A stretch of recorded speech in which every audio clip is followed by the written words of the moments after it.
Salut, c'est Florent et bienvenue sur le podcast des nouveaux rentiers. Aujourd'hui, en fait, je voulais te parler de mon plan, en fait, le plan que tu pourrais suivre aujourd'hui pour devenir aussi, toi, un nouveau rentier en partant de zéro. En fait, ça vient d'une question qu'on m'a posée il n'y a pas longtemps au téléphone avec un membre des nouveaux rentiers pour échanger sur la possibilité en fait de booster son patrimoine, notamment grâce à la bourse, mais aussi aux crypto-monnaies. Et d'ailleurs, si tu n'as toujours pas pris ton rendez-vous, je vais remettre un lien dans le descriptif de ce podcast. Aujourd'hui, ça sera un lien, du coup, tu pourras être accompagné lors de ce rendez-vous par un membre de mon équipe pour faire déjà un petit bilan sur ton patrimoine et voir si je peux t'aider à aller plus loin dans l'objectif de monter et de booster ton patrimoine. Donc il me reste encore quelques créneaux, je te mets le lien dans la description du podcast. Et donc il m'a posé la question, il n'y a pas longtemps là, si tu devais repartir de zéro aujourd'hui, qu'est-ce que tu ferais? Et en fait, je pense que j'aurais fait à peu près la même chose, mais juste que je l'aurais fait plus vite. Et je vais t'expliquer un petit peu mon parcours pour que tu comprennes ce que je veux dire par là. Donc si je devais résumer mon parcours aujourd'hui, je dirais que j'ai commencé à chercher l'indépendance financière ou du moins les revenus complémentaires au moment où j'ai perdu mon père en fin 2009. Et c'est le moment aussi où moi j'ai commencé à travailler début 2010. Donc j'ai commencé avec la bourse. J'ai commencé avec la bourse entre 2010 et 2015. J'ai fait de la bourse mais avec une mauvaise stratégie. Clairement avec du recul aujourd'hui, j'ai juste perdu 5 ans d'investissement et d'intérêts composés en bourse. Surtout qu'on était juste après la crise et qu'il y avait beaucoup de choses à faire. Entre 2016 et 2018, j'ai acheté moi-même une formation, ce qui m'a permis de faire de l'immobilier. Parce que personne en fait dans ma famille ne fait d'investissement locatif et du coup bah si on n'a pas les bonnes personnes dans sa famille pour nous aider en fait on est un petit peu tout seul et c'est dans ce sens-là que m'a permis cette formation, enfin que cette formation m'a permis d'investir un peu plus sereinement dans l'immobilier et surtout de me donner les bonnes bases pour faire un bon achat immobilier et pas n'importe quoi parce que sur l'immobilier, une erreur coûte très vite très cher. En parallèle de ça, j'ai continué à être un peu autodidacte avec la bourse et j'ai commencé à mettre en place de bonnes stratégies en mixant mon savoir, des livres, d'autres stratégies que j'ai pu trouver, etc. Et la combinaison finalement de mes achats immobiliers plus des intérêts composés de la bourse m'a permis en fait de devenir un nouveau rentier et d'accéder à l'indépendance financière en mars 2019. Donc 9 ans après mes premières recherches, on va dire, mais seulement 3 ans après avoir vraiment passé la seconde, on va dire. Et ce qui m'a permis de passer la seconde, c'est tout simplement de me former, de me faire accompagner dans les divers domaines de ma vie. Donc 2019 et puis après 2019 à aujourd'hui, ce que je fais, c'est principalement donc des accompagnements, des formations, création du podcast Les Nouveaux Rentiers que tu écoutes en ce moment, qui date d'un peu plus d'un an, création d'entreprise. J'ai aussi participé à des chantiers pour me former moi-même à la rénovation d'appartements parce que c'est un domaine qui m'intéresse et ça me permet de mieux comprendre aussi quand je fais faire des devis. J'ai pas mal voyagé aussi, j'ai pas mal, alors moins en 2020 forcément, plus en 2019. Et j'ai repris pas mal la musique, aussi moins en ce moment, mais voilà. Enfin, surtout, j'ai du temps libre et je veux faire ce que je veux quand je veux. Je joue un peu aux jeux vidéo aussi, on va pas se le cacher. Surtout avec l'hiver, il n'y a rien de mieux à faire parce qu'on peut pas aller au soleil en ce moment. Donc, tout ça pour dire, j'ai quand même perdu 5 ans de ma vie à chercher des informations gratuites sur Internet ou lire des bouquins. Et au final, c'est vraiment ces 3 années 2016-2019 qui m'ont permis de créer cette indépendance financière. Euh, Mon excuse à ça, c'est que les réseaux sociaux et les blogs étaient quand même beaucoup moins fournis en 2010 qu'aujourd'hui. Et mon conseil est donc le suivant.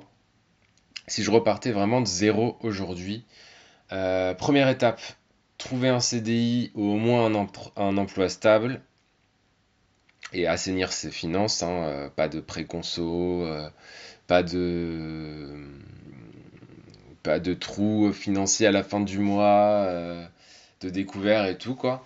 Le but, c'est que tu fasses plaisir aux banques. Ça, c'est seulement si tu veux faire de l'immobilier, bien sûr.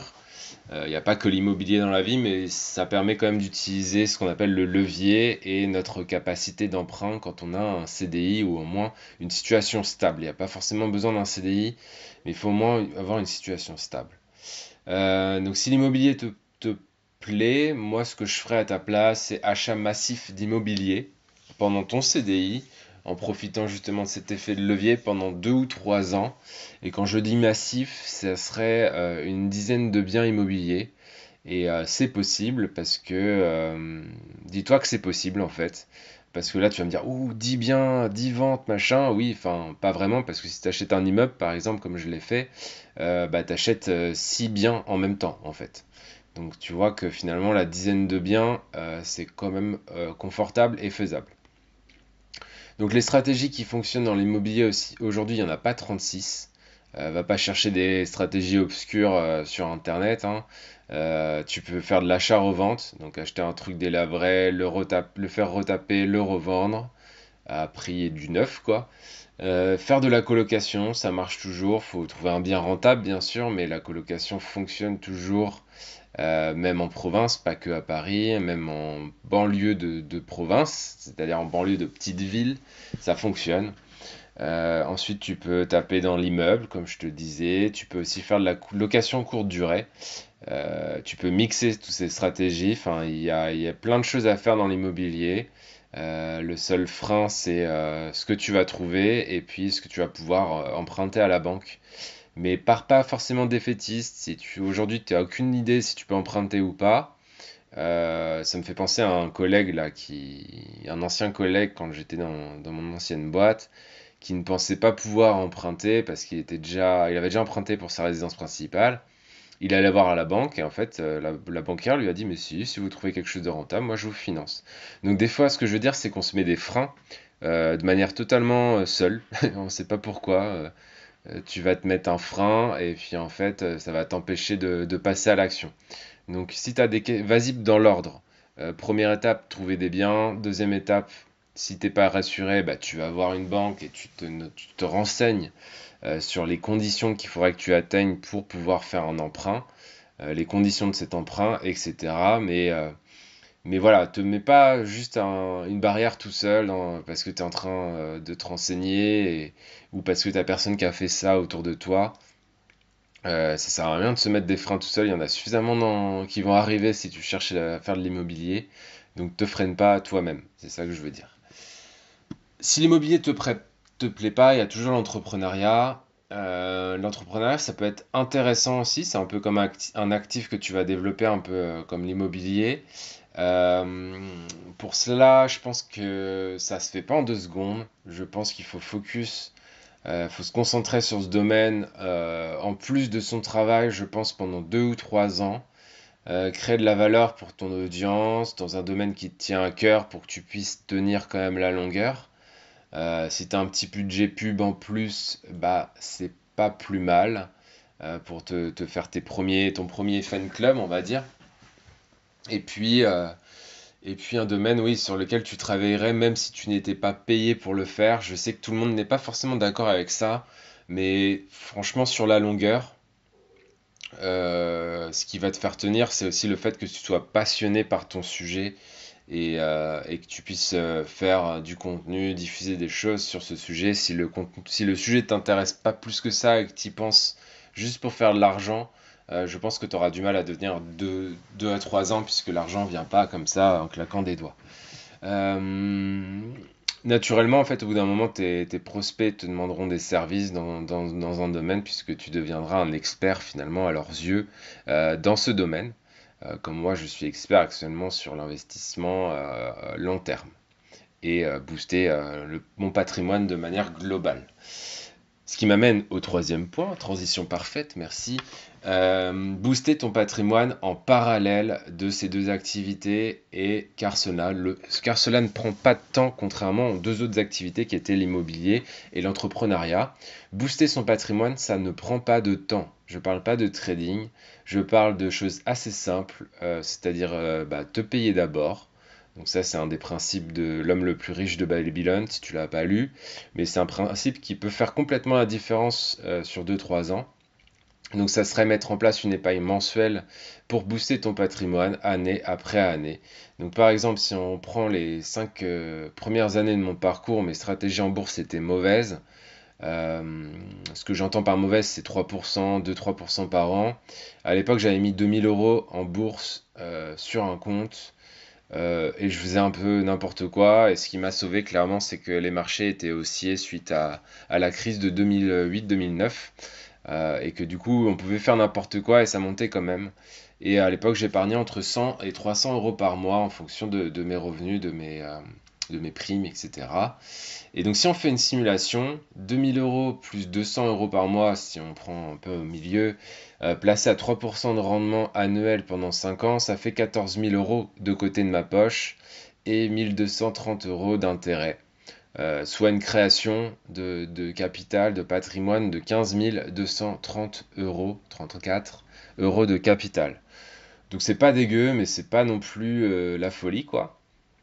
Et si j'avais utilisé par exemple ma méthode RSR, qui est une stratégie d'investissement phare concernant les actions en bourse, avec 20% annuel dès le début, donc dès 2010, donc toujours les 2 000 € plus de 100 € par mois placés à 20% de rendement annuel pendant 5 ans, j'ai toujours mis mes 14 000 € de côté, sauf qu'au lieu de créer 1 230 € d'intérêt, tu crées 10 420 € d'intérêt.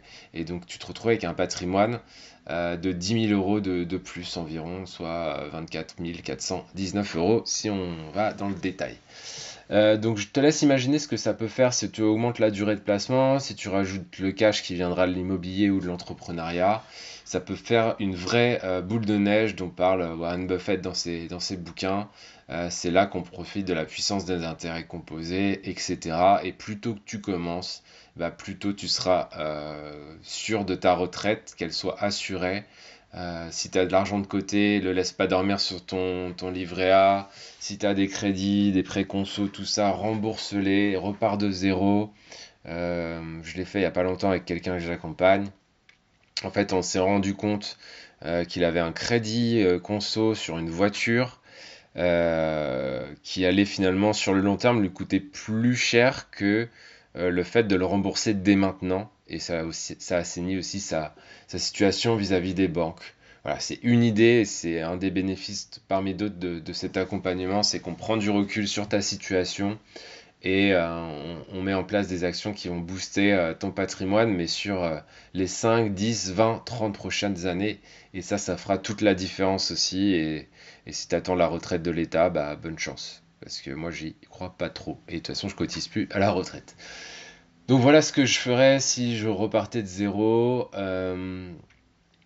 Ensuite, pour partir avec un dernier parachute quand même et pas brûler tous mes bateaux, je négocierais quand même une rupture conventionnelle, comme je l'ai fait moi-même fin 2018 pour partir en 2019.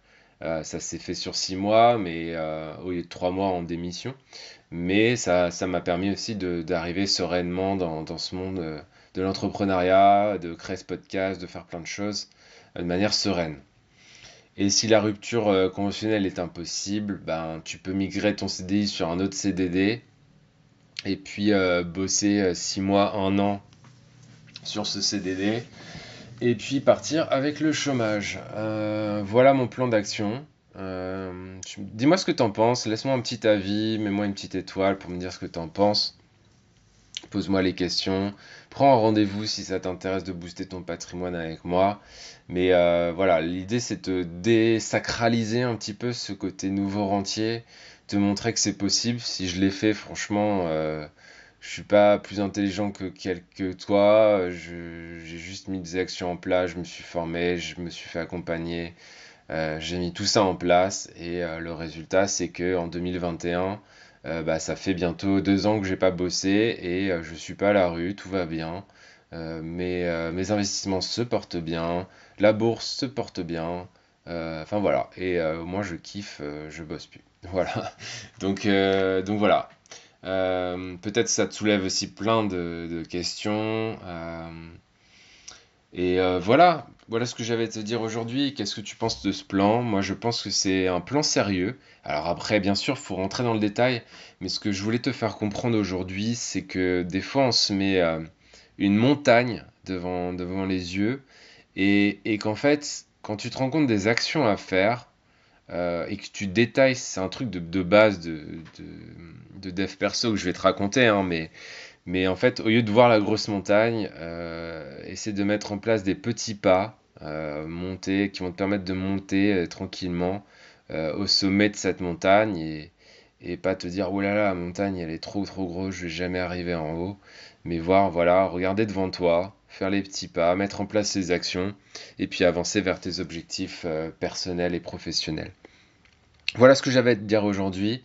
J'espère que ce podcast t'a plu. Si tu veux suivre les nouveaux rentiers, bah, tu as le mail, l'abonnement au club privé des nouveaux rentiers qui va te permettre de recevoir un conseil par jour de ma part. Tu peux aussi prendre un rendez-vous avec mon équipe pour parler justement d'accompagnement pour booster ton patrimoine. Tu auras tous les liens qu'il faut dans la description. Et moi, je te dis à bientôt pour un nouveau podcast et je te souhaite une belle journée. Bah, ciao, ciao, ciao, ciao.